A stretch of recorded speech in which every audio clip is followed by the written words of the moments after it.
Pôr-me-ei sobre a minha torre de vigia e verei a salvação do Senhor. Permanecerei firme no meu sentimento, convicto de que é assim, e verei o meu desejo se manifestar. Neville Goddard sempre enfatiza a importância do sentimento. Para manifestar algo, é preciso assumir o sentimento de que esse algo já existe. Sem o sentimento, nada será feito. O homem não pode receber coisa alguma se do céu não lhe for dada. Lembre-se de que o céu é a sua consciência. O reino dos céus está dentro de você. É por isso que você é advertido a não chamar ninguém de pai. A sua consciência é o pai de tudo o que você é. Não faz sentido, dentro da perspectiva proposta por Neville Goddard, que um ser humano se submeta à autoridade de outro, como se o outro fosse mestre ou tivesse alguma capacidade superior. Isso não faz sentido porque, se a consciência do homem é Deus, a autoridade maior do homem reside dentro do próprio homem. Da mesma forma, é dito: a ninguém saudeis pelo caminho. Não reconheça homem algum como autoridade. Por que pedir permissão a alguém para expressar, quando você percebe que o seu mundo, em cada detalhe, teve origem dentro de você e é sustentado por você como o único centro de concepção? Se toda a realidade é criada pela consciência que está dentro do homem, então não há sentido lógico em reconhecer outro ser humano como uma autoridade maior. Todo o seu mundo pode ser comparado a um espaço solidificado, refletindo as crenças e aceitações projetadas por uma presença sem forma e sem rosto, a saber, o eu sou. Reduza tudo à sua substância primordial, e nada restará senão você, uma presença sem dimensão, o concebedor. Se todo o universo em um momento deixasse de existir e se dissolvesse, o que restaria senão a consciência, o eu sou, que é a causa por trás de toda a realidade? O concebedor é uma lei em si mesmo. As concepções sob essa lei não devem ser medidas por realizações passadas, nem modificadas pelas capacidades presentes, pois, sem esforço consciente, a concepção se expressa de um modo desconhecido ao homem. Quando uma pessoa não conhece a lei da Assunção, não sabe que a sua consciência é criadora, a realidade dessa pessoa é projetada com base nas assunções inconscientes que ela faz a partir de suas crenças, pensamentos e sentimentos. Mas essa realidade, em geral, tem a tendência de ser uma realidade desorganizada e negativa. Para criar uma realidade positiva, é necessário que você assuma controle sobre as suas concepções, que você escolha conscientemente aquilo que você quer criar e assuma o sentimento em relação a isso. Caso contrário, o seu inconsciente criará uma realidade caótica. Entre em si mesmo em segredo e aproprie-se da nova consciência. Entrar em si mesmo em segredo refere-se à comunhão com o eu sou por meio do estado de silêncio mental. Sinta-se sendo isso, e as antigas limitações desaparecerão completa e facilmente, como neve sob o sol quente do verão. Você nem se lembrará das antigas limitações. elas nunca fizeram parte dessa nova consciência. Esse renascimento ao qual Jesus se referiu quando disse a Nicodemos: é necessário nascer de novo. Nada mais é do que a passagem de um estado de consciência para outro. Nesta passagem do Evangelho de João, capítulo 3, Jesus diz a Nicodemos: é necessário nascer de novo. A expressão original em grego é nascer do alto, ou seja, receber uma nova vida, uma nova consciência a partir do Espírito de Deus. Mas fazendo a reinterpretação psicológica, Neville Goddard diz que nascer de novo é abandonar o estado de consciência antigo e assumir um estado de consciência novo. Tudo o que pedirdes em meu nome, isso farei. Isso certamente não significa pedir com palavras, pronunciando com os lábios sons como Deus ou Cristo Jesus, pois milhões pediram desta maneira sem obter resultados. Sentir-se sendo algo é ter pedido isso em seu nome. Pedir em nome de algo é assumir o sentimento de ser esse algo. Novamente, neste trecho, Neville Goddard aborda a questão de que orar para um Deus externo, separado e distante do homem não pode produzir resultado. Eu sou é a presença sem nome. Sentir-se rico é pedir riqueza em seu nome. Eu sou é incondicionado. Não é rico nem pobre, forte nem fraco.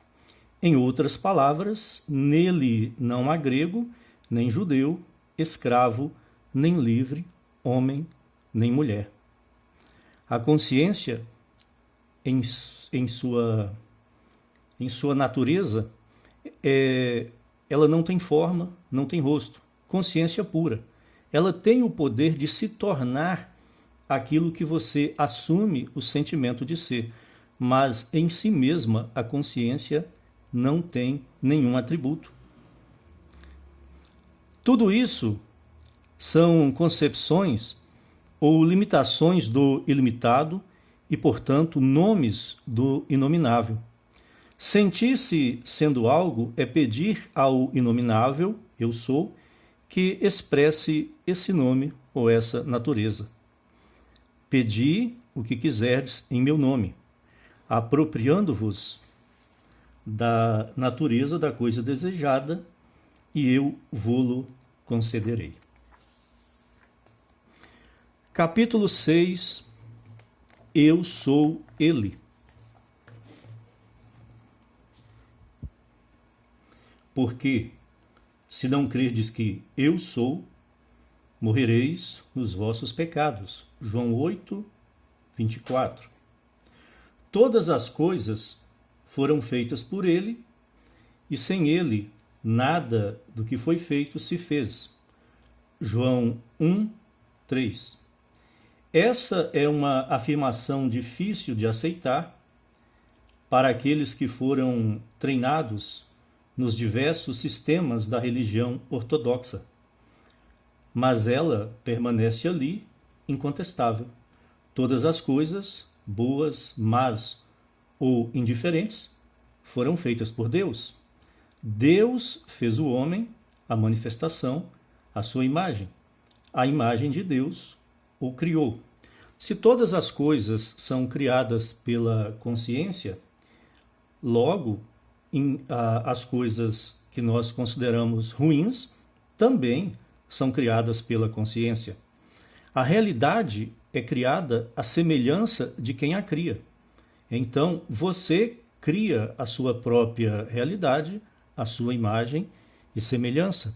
Se coisas que você considera ruins estão sendo criadas pela sua consciência, isso se deve ao estado de consciência que você assumiu. Como se não bastasse essa aparente confusão, acrescenta-se ainda: e Deus viu que a criação era boa. O que fazer diante dessa aparente contradição? Como o homem pode conciliar todas as coisas como sendo boas, quando aquilo que lhe é ensinado nega esse fato? Ou a compreensão de Deus está errada, ou há algo profundamente equivocado no ensinamento do homem. Então, existe aqui uma aparente contradição. A Escritura diz que Deus criou o mundo e viu que a criação era boa. Todavia, nós enxergamos no mundo muitos defeitos, problemas, doenças, sofrimentos. Além dos problemas morais do homem, há muitos problemas estruturais presentes na própria configuração da natureza. Aos puros, todas as coisas são puras. Esta é outra afirmação desconcertante. Muitas vezes, justamente as pessoas que se consideram boas, puras e santas são as mais proibitivas. Quando se une essa declaração a outra, nenhuma condenação há para os que estão em Cristo Jesus, cria-se uma barreira intransponível para os juízes autoproclamados do mundo.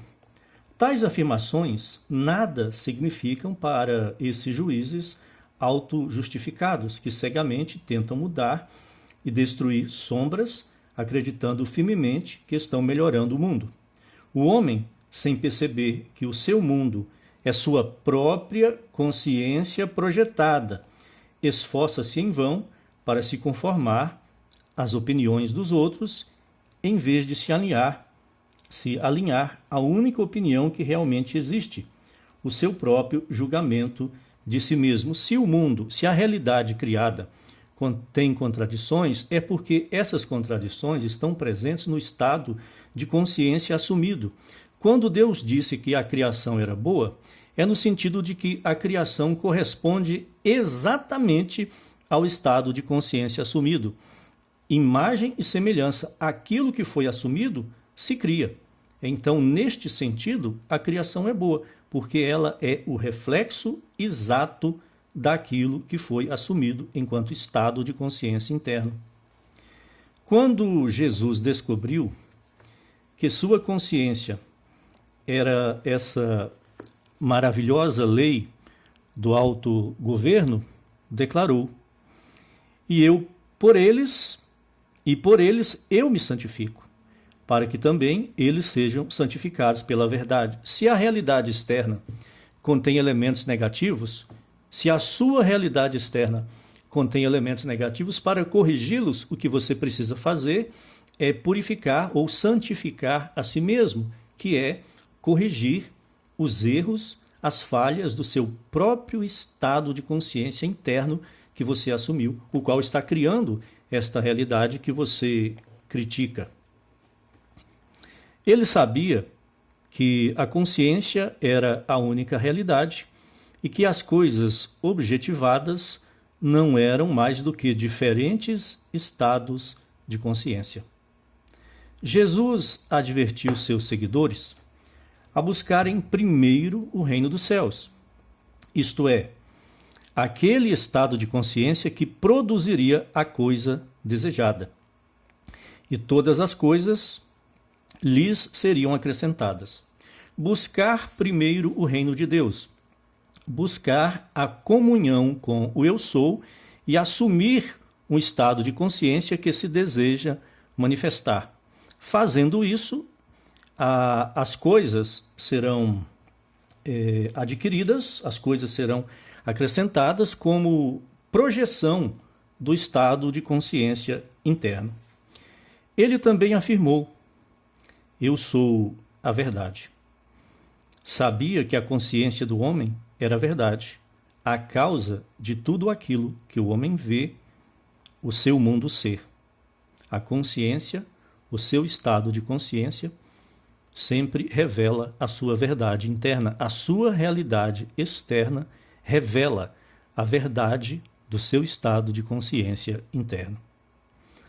Jesus compreendeu que o mundo é feito à semelhança do homem, no sentido de que a realidade externa é o reflexo perfeito da realidade interna, que é o estado de consciência. Ele sabia que o homem vê o mundo como o vê, porque o homem é o que é. Em resumo, a concepção que o homem tem de si mesmo determina aquilo que ele percebe como sendo o seu mundo. Como o homem concebe a si mesmo, determina a projeção de sua realidade. Todas as coisas são feitas por Deus, são feitas pela consciência. E sem ele, nada do que foi feito se fez. Sem a consciência, nada pode ser feito, nada pode existir. A criação é julgada boa e muito boa porque é perfeita semelhança da consciência que a produziu. Quando a Escritura diz que Deus viu que a criação era boa, no sentido de que a criação é o reflexo perfeito do estado de consciência interno. Estar consciente de ser uma coisa e ainda assim ver-se expressando algo diferente daquilo de que se está consciente seria uma violação da lei do ser. Portanto, não seria bom. A lei do ser jamais é quebrada.